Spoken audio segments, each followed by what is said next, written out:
तो रावलपिंडी इंतजामिया को पीटीआई को मरी रोड पर मशरूर जलसा करने की इजाजत। इंतजामिया ने क्या शराइत आयद की हैं और जलसा कहां पर होगा, इस हवाले से बात करने के लिए हमारे साथ मौजूद है नुमाइंदा दुनिया न्यूज़ मंसूर सती। जी मंसूर, मजीद डिटेल से आगाह कीजिएगा।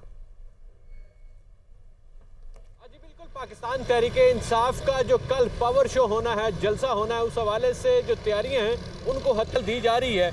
मैं जिस जगह मौजूद हूँ ये पब्लिक पार्क है, इलामा इकबाल पार्क है, उसके बाहर मौजूद हूँ जहाँ पे दोनों तरफ जो हैं वो लाइट्स लगा दी गई हैं ताकि जो जलसे के शुरा होंगे वो कल जो अंधेरे के बाद जो उनको रोशनी की सहूलियात फराम की जाएंगी। और जो इलामा इकबाल के अंदर जो है वो खैमा बस्ती कायम की गई है।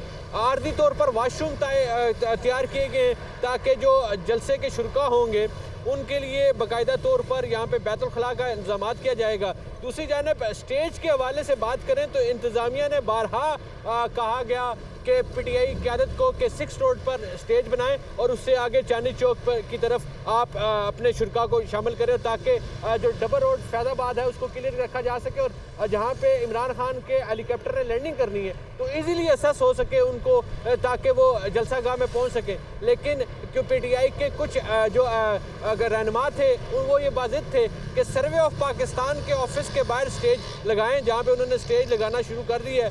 स्टेज भी अब उसकी तैयारियां मुकम्मल हो चुकी हैं, स्टेज वहाँ पे लगाया जा रहा है। लेकिन सबसे बड़ा जो इंतज़ामिया के लिए मसला आ रहा है वो ये आ रहा है कि इमरान खान की लैंडिंग कहाँ होगी, उनके हेलीकॉप्टर जो आएगा उसको कहाँ लैंड करने दिया जाएगा, क्योंकि परेड ग्राउंड क्योंकि इस्लामाबाद की हदूद में है और इस्लामाबाद इंतज़ामिया ने उनको इजाज़त नहीं दी कि वहाँ पर वो लैंडिंग कर सके। दूसरी अपडेट कर रहे थे।